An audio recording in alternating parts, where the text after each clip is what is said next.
und herzlich willkommen bei Häkeln mit Voldusa. In dem heutigen Video häkeln wir gemeinsam kleine Schneemann-Anhänger. Sind super niedlich und sind wirklich ganz schnell gehäkelt. Was ihr dazu braucht, ist Baumwolle 50 Gramm auf 170 Meter in schwarz-weiß. Ein kleines bisschen braun, wirklich gerade nur so ein Stück Faden braucht ihr hier. Und die Farbe eurer Wahl für diesen kleinen Schal. Diese Gesichter, also diese Holzperlen, habe ich mir selbst drauf gemalt. Das sind die ganz normalen herkömmlichen 2 Zentimeter Holzperlen und die habe ich einfach mit Acrylfarbe und einem schwarzen Permanentstift hier angemalt. Also das wird wirklich fantastisch. Solltet ihr jetzt keine Lust haben, selbst die Perlen hier anzumalen, es gibt auch verschiedene schon fertige Schneemannperlen. Wie ihr seht, hier, die habe ich jetzt, die habe ich auch schon hier ein paar Stück davon gemacht. Die sind jedoch nur im Durchmesser 1,5 Zentimeter groß und die kommen in einem Pack. Also den Link mache ich euch auch unten wieder in die Videobeschreibung rein. Das ist dann so ein gemischtes Päckchen. In diesem befinden sich dann einmal Schneemanngesicht, Weihnachtsmann, Lebkuchen und und ein Pinguinkopf. Ja, also das ist so eine gemischte Packung. Das ist natürlich jedem selbst überlassen, was einem besser gefällt. Ich finde die Variante hier mit dieser größeren Perle eigentlich ganz niedlich. So, wenn ihr möchtet, könnt ihr hier noch schwarze Hotfix-Steine aufbringen oder mit einem Perlenpin so kleine schwarze Punkte drauf zeichnen. So, ich habe jetzt hier mal die Variante mit dem ganz normalen Anhängerchen. Aber ihr könnt natürlich auch dieses Modell mit dem Schneemann auch prima als Lesezeichen herstellen. Da gibt es ja auf meinem YouTube-Kanal hier schon ein Video, wie wir diese Sorgenwürmer-Lesezeichen herstellen und daran könnt ihr euch orientieren. Also das ist auch möglich und super süß, ne? Für die Weihnachtszeit. So, jetzt fangen wir erstmal an und wir starten das ganze Häkelstück von oben nach unten. So, das packen wir mal ein bisschen auf die Seite. Wir beginnen das Ganze mit unserer schwarzen Wolle und dieser Aufhängung. Ne? Also hier diese Schleife. So, ihr macht euch hier einmal eine Schlaufe. Und jetzt häkeln wir 40 Luftmaschen.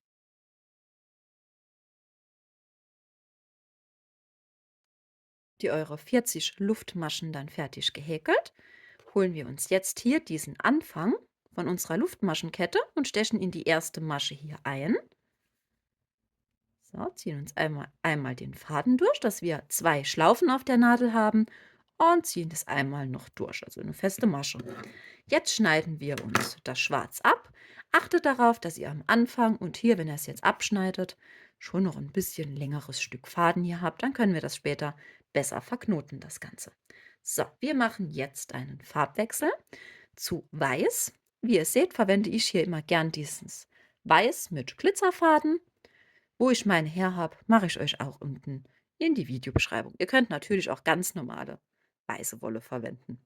So, wir ziehen uns das hier einmal durch diese schwarze Schlaufe und es folgen jetzt 20 Luftmaschen.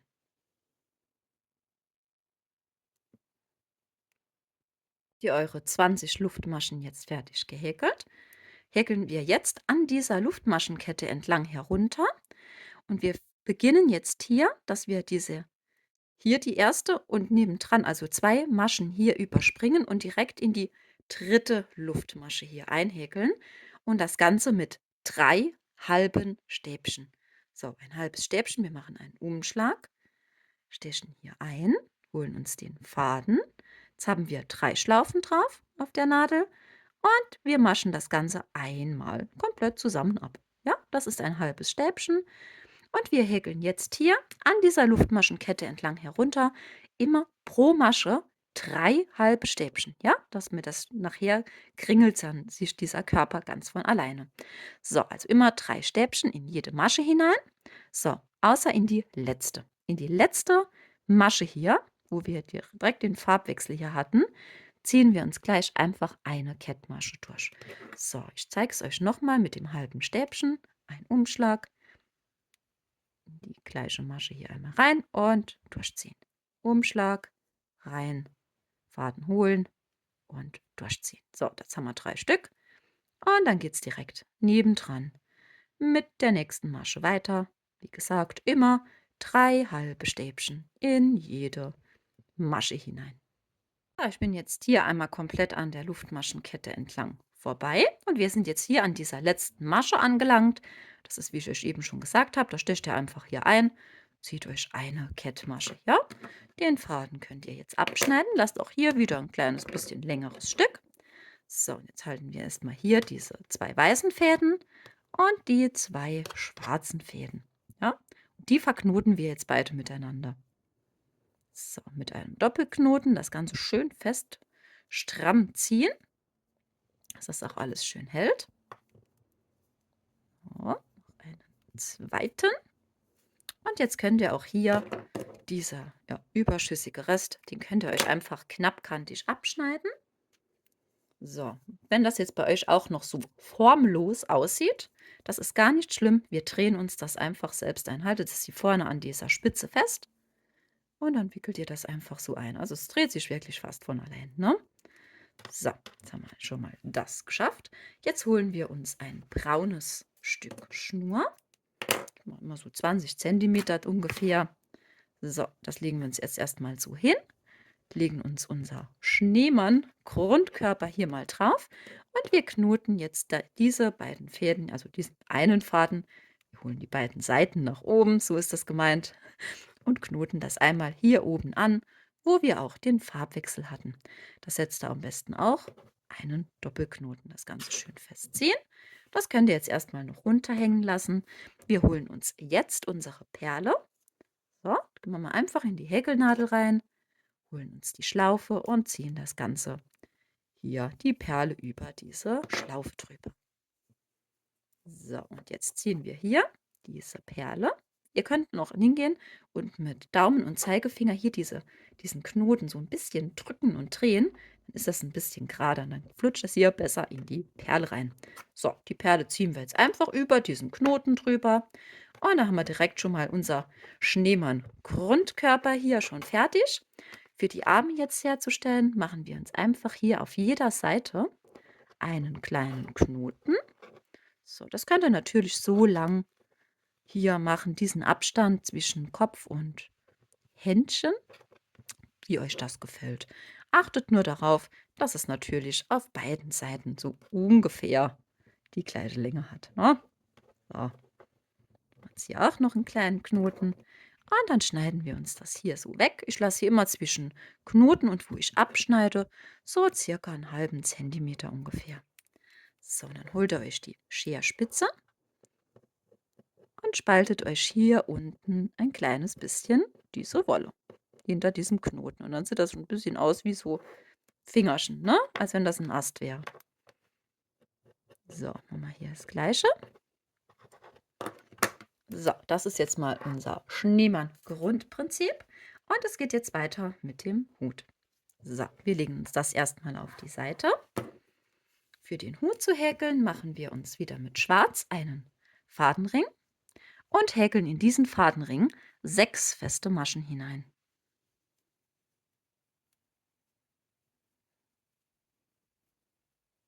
So, ist das geschafft. Finger rausziehen und den Fadenring zuziehen. Zieht das nicht allzu stramm hierzu. Wir müssen das nachher noch über diese Schlaufe ziehen, ja? So, es geht jetzt weiter mit je einer festen Masche, aber nur in das hintere Maschenglied. So, eine Masche besteht immer aus hinterem und vorderem Maschenglied. Wir stechen jetzt einfach von hier oben ein und behäkeln nur das hintere Maschenglied. Also je eine feste Masche hinein.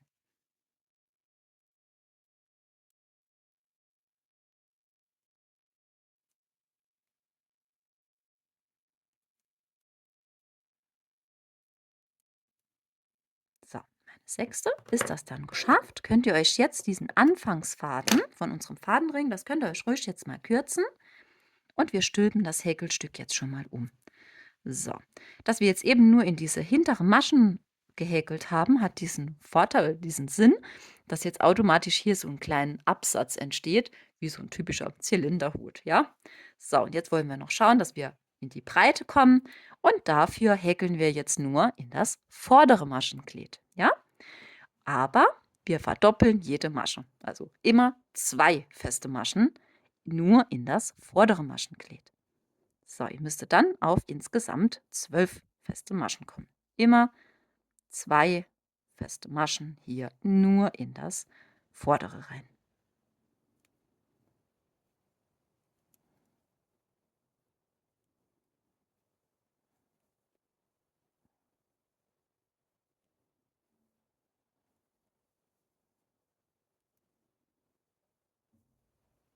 So, habt ihr das dann geschafft? Beenden wir das Ganze einfach ganz normal einstechen in die nächste Masche mit einer Kettmasche. So, wie ihr seht, sind wir jetzt in die Breite gegangen. Wir schneiden uns den Faden ab, schneidet ihn so lang ab, dass ihr ihn noch prima hier anschließend vernähen könnt. Ja? So, habe ich dann meine Nadel. Das machen wir auch jetzt direkt schon mal. Diesen Faden vernähen wir uns schnell.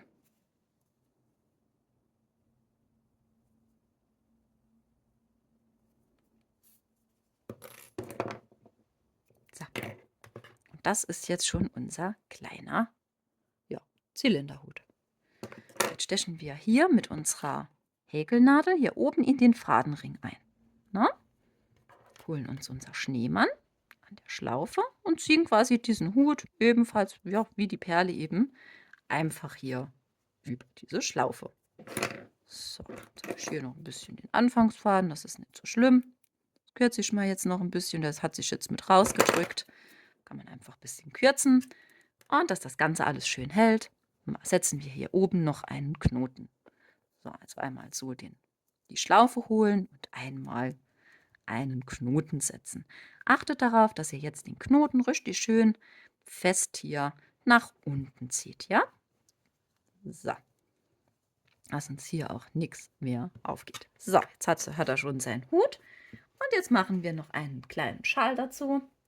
Verwende ich jetzt mal gerade diese Farbe hier. Da könnt ihr wirklich all mögliche Farben oder Wollreste sogar verwenden. Achtet darauf, wenn wir jetzt, dieser Schal besteht aus einer Luftmaschenkette. So, ich bin wieder viel zu schnell heute unterwegs. Machen wir ein bisschen langsamer. So, dieser Schal besteht aus einer Luftmaschenkette. Achtet darauf, wenn ihr diese ansetzt, dass ihr hier unten noch ein bisschen Faden habt, weil wir diesen Faden ja nachher vernähen müssen. Ne? Wenn der zu kurz ist, und dann ärgert ihr euch später. Wir machen uns eine Schlaufe und häkeln uns jetzt 20 Luftmaschen. Ihr dann eure 20 Luftmaschen hier gehäkelt, schneidet ihr den Faden ab. Auch hier wieder ein längeres Stück lassen.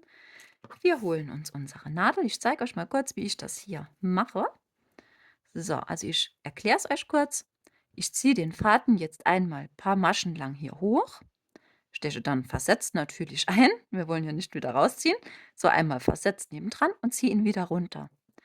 So, das hat diesen Vorteil, dass man dann, es wird einfach ordentlicher. Also es blitzt dann auch nachher viel, viel seltener mal gerade so ein kleiner Zippel noch raus. So, also einmal hoch, habt ihr gesehen. Jetzt steche ich versetzt wieder ein und fädel das Ganze wieder so nach unten.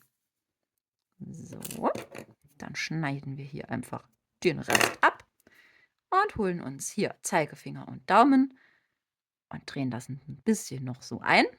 Da habt ihr das hier perfekt geschlossen an der Seite. Und das macht ihr natürlich mit dem zweiten Faden genauso. Das dann geschafft, holen wir uns unser kleinen Schneemann. So, und ziehen dem jetzt hier seinen Schal an. So, ich mache das jetzt so, dass ich das gerade nur einmal verknote. Wollt ihr es natürlich kleineren Kindern zum Spielen mal geben oder so, macht dann lieber einen Doppelknoten, gell? So, mir reicht jetzt hier ein guter fester Knoten. Den Schal könnt ihr natürlich dann beliebig in die Richtung biegen, wie es euch gefällt. So, jetzt haben wir schon mal unser Hauptschneemann fertig. Und ich setze jetzt hier noch mit dem Hotfix, also ein paar Hotfix-Steine dran. Da verwende ich gern hier diese schwarzen. So, das ist übrigens dieser Hotfix. Ich glaube, viele von euch haben den sogar schon. Der hat jetzt sogar schon ein extra Video hier bei mir bekommen, wo ich das erkläre. Da könnt ihr mal schauen, falls ihr das noch nicht kennt. Ne? Das ist sind Glitzersteine, da ist Kleber hinten dran. Dieses Gerät hier, dieser Applikator, der wird heiß. Es bezweckt, dass der Kleber hinter den Glitzersteinen schmilzt und das perfekt auf Häkelstücken hält. Also das ist wirklich mein Lieblingsteil. So, das kann man so aufnehmen und jetzt schmilzt halt der Kleber. Es ist wirklich, ja, übel heiß. Also ich habe mich auch schon dran verbrannt, also müsst ihr wirklich aufpassen. Solltet ihr das jetzt nicht haben, das ist gar kein Problem. Es gibt auch diese Perlenpenstifte, wo man Pünktchen draufsetzen kann. Ihr könnt auch kleine schwarze so Mini-Perlchen aufnähen. Ja, also es gibt viele verschiedene Möglichkeiten. Das ist jetzt gar nicht zwingend notwendig, ne? So, ich arbeite halt gern hiermit. Und wie ihr seht, da kann man die schier perfekt und es hält und glitzert. Das ist, ja, es glitzert halt, ne? So, das mache ich jetzt mal noch weiter. Ihr könnt natürlich auch hier oben noch ein paar Glitzersteinchen dran setzen. Ja, und das Geniale halt an diesem Hotfix-Stift, das ist wirklich, man kann es ja für alles verwenden, ne? Kleider, ganz egal. So, jetzt bin ich auch schon fertig. Das ging wirklich super schnell, geht das. So, und Menschen, die Menschen, hier ist fertig. Also ich finde sie zuckersüß, vor allen Dingen mit diesen kleinen Ärmchen. Perfekt als kleiner Geschenkanhänger. Einfach mal so als kleines Mitbringsel, zuckersüß, ne? Kann man irgendwo so, ja, man kann es auch wirklich so schon verschenken. Es ist super niedlich. Aber wahrscheinlich sieht es auch richtig süß am Tannenbaum aus. Oder so eine kleine Girlande zu machen. Oder halt, wie am Anfang schon, hier mit einem Lesezeichen das Ganze. Super süß für die Kinder in der Weihnachtszeit. So, hier zeige ich euch nochmal die anderen. Also das sind diese kleinen fertigen Perlen. Ist auch süß. Für die, ja, die, wo das halt nicht selber malen wollen, ist das wirklich auch eine Alternative. Bei diesen kleinen Perlen müsst ihr nur aufpassen, wenn wir nachher diesen Farbwechsel haben, wo wir diesen Knoten setzen, müsst ihr das ordentlich gut zusammendrücken, dass dieser kleine Knoten hier in diesen Holzkopf reinpasst, ja? Zur Not müsstet ihr ihn halt vernähen, wenn ihr gar nicht drüber kommen solltet, ja? So, also, das war jetzt heute wieder mal eine kleine Häkelei für zwischendrin. Ich hoffe, es hat euch gefallen. Ihr habt genauso viel Spaß wie ich an diesen kleinen Schneemänner. Also bei mir werden noch einige Folgen. Sie sind zu süß. Ja, ich wünsche euch noch ein schönes Wochenende. Viel Spaß beim Nachmachen. Besucht mich gerne auf Instagram. Da könnt ihr mich auch super gern verlinken. Dann sehe ich eure fertigen Schneemänner. Oder in meiner Facebook-Gruppe Häkeln mit Waldusa. Und wenn euch natürlich das Video gefallen hat, freue ich mich, wenn ihr mich unterstützt und mir einen Daumen oben da lässt und natürlich meinen Kanal abonniert. Ich freue mich schon aufs nächste Mal, aufs nächste Video. Bis bald. Tschüss.